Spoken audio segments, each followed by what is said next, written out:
Okay, so let's paint a picture. Imagine these really stark, lonely islands way up in the northern ocean, the Faroes. Hmm. It's all bare rock, lots of mist. You hear seabirds crying, waves crashing. It's beautiful but harsh, you know? Definitely. And it's right there in that kind of dramatic isolation that this connection starts. Yeah, it's a real contrast, isn't it? This, like you said, almost desolate place becomes the setting for something quite tender. It almost feels like the isolation heightens the intimacy between them. So let's get to the characters. We have Har, he's what, 15? From Stromo Island. Right. And he's in a storm, a shipwreck. Mm-hmm. Loses his father at sea. Just awful. He washes up on the cliffs of another island, Wago, and that's where Manor comes in. Yeah, Manor. He's a bit older, maybe 19, an orphan sailor himself. And he just jumps in. Doesn't hesitate. Sees Har in the rough water, pulls him out, gets him to his mother. It's a really brave, compassionate start. And that really sets the stage for how close they get. Oh, absolutely. Incredibly quickly. They become, like, inseparable, don't they? Yeah, spending all their time together, rowing back and forth across the sound. Singing sea songs, swimming in that freezing water. Mm-hmm. And they even start making plans, dreaming about going on a whaling trip together. And Manor has that nickname for him. Minchong. Yeah. My boy. It's very affectionate. Really shows that deep bond forming fast. You can feel it solidifying, all these shared moments, quiet little things. Exactly. The novella does a great job portraying that. It's not grand gestures. It's the everyday intimacy, the swimming, the songs, the plans. It underlines this really profound connection. But then, well, things change pretty suddenly. Right, the whaling ship. Yeah, a Danish ship anchors nearby. They need sailors for a 2-month voyage. And Manor decides he's going. Harris desperate, absolutely desperate to go with him. Understandably. Yeah. But his mother, well, she just lost her husband to the sea. She begs him to stay, so he does. And Manor leaves Har's behind, totally heartbroken. That separation, it's a real pivot point in the story, isn't it? Definitely. You feel Har's longing so strongly, and Manor leaving. It just casts this shadow, this sense of foreboding. And sadly, yeah, that feeling turns out to be right. 2 months go by.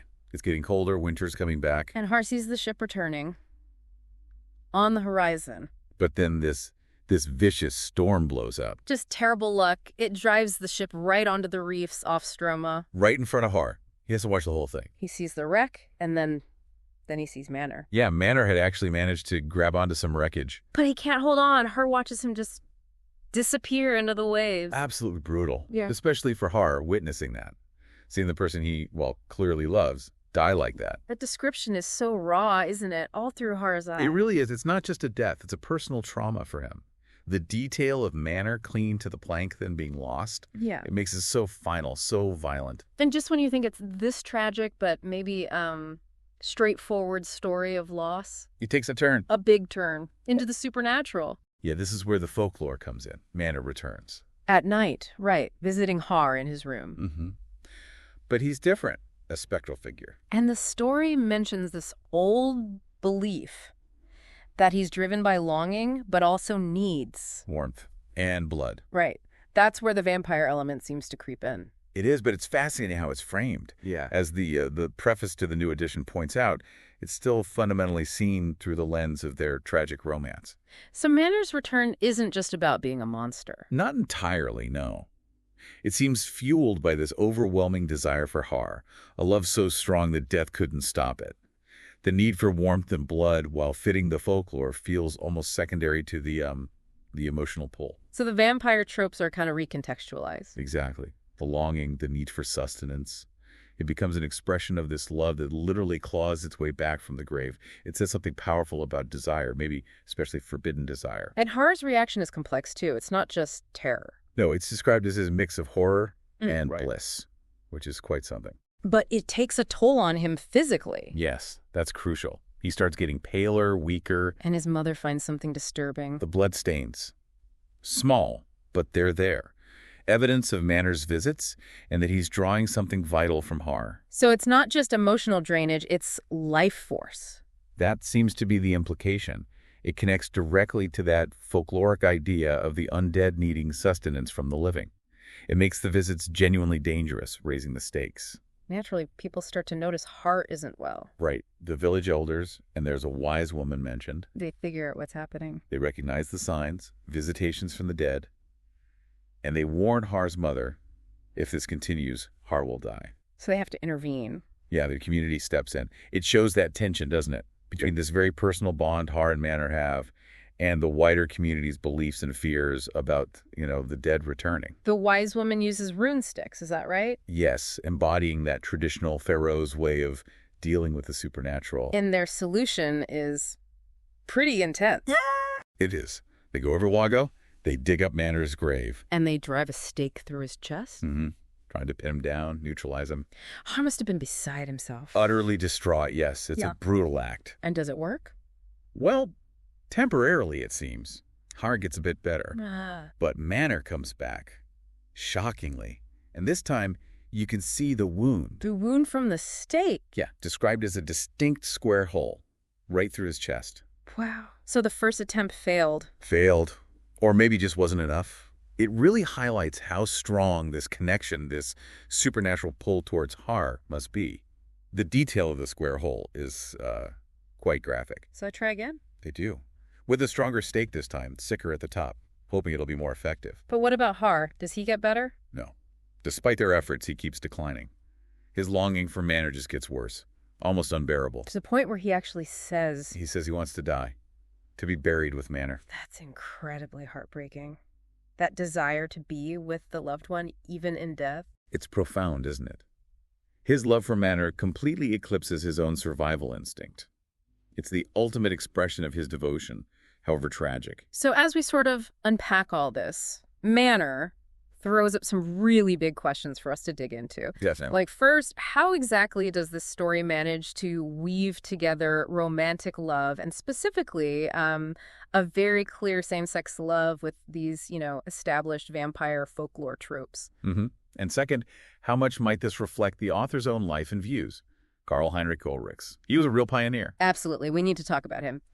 And finally, what's the lasting significance of Manor as potentially a very early, quite explicit depiction of love between two men for its time? Yeah, those are the key threads we need to explore in this deep dive. Okay, so just to recap the core story then. We've got Har and Manor, this intense, ultimately tragic love story on the Faroe Islands. Right. Then Manor's death, his supernatural return. Driven by longing, but also this apparent, almost vampiric need for Har's life force. And Har's feelings are just as strong, leading to his own death in the end. To really get under the skin of this story, we have to look at the author, Karl Heinrich Ulrichs. Absolutely crucial context. Born 1825, German, No. a jurist, a writer, and really a key figure in the very beginnings of the gay rights movement in the 19th century, way ahead of his time. Yeah, the background material on him is fascinating. He actually came up with the term urning.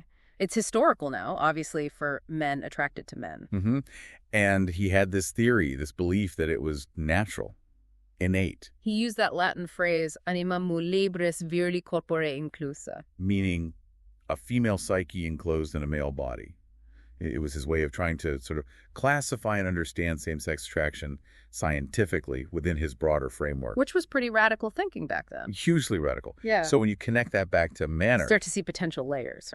Exactly. This intense love story between two men facing these huge barriers, the villagers' fear, the staking, Manor's unnatural state ending in death. Could it be an allegory? It seems very possible. An allegorical way for Ulrichs to express his own beliefs about same-sex love and the societal condemnation, the social death, or even literal danger faced by people in those relationships at the time. Like if he couldn't write about it directly. He embeds it in this fantastical story.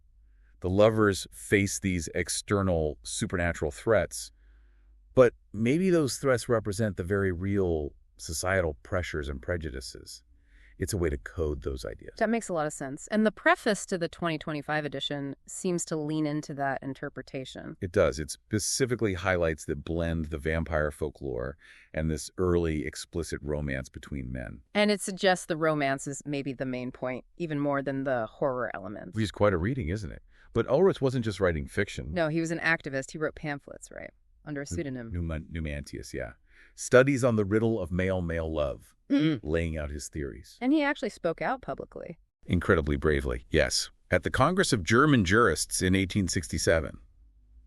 He argued for reforming the anti-homosexuality laws. Think about that 1867. It's considered the first public defense of homosexuality. Wow. He must have faced enormous backlash. Oh, huge disapproval, legal trouble, prejudice. Yeah. But he didn't back down. He ended up leaving Germany. Went into self-imposed exile in Italy later in life. Oh. But he kept writing, even started a Latin newspaper there called Allode. Just tireless. A dedicated intellectual and activist. Truly. So, knowing all that, Mm-hmm. think about the end of Manor again. Her dying, wanting to be buried with Manor. It takes on a deeper meaning, doesn't it? Maybe it's about a love that endures beyond death itself. Or maybe a commentary on how society made their love impossible in life. Exactly. Their final resting place together, while tragic, becomes this symbol of their bond against a world that couldn't accept them while they were alive. Okay, so here's something to leave you thinking about. Knowing about Ulrichs' life and his activism, how does that change how you read Manor? Does it feel different now?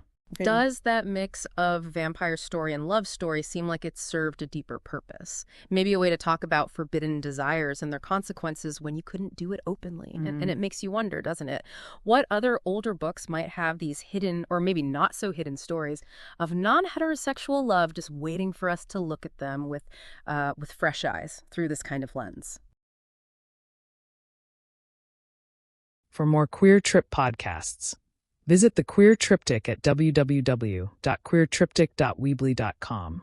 Have a great day and don't forget to like, share, and subscribe.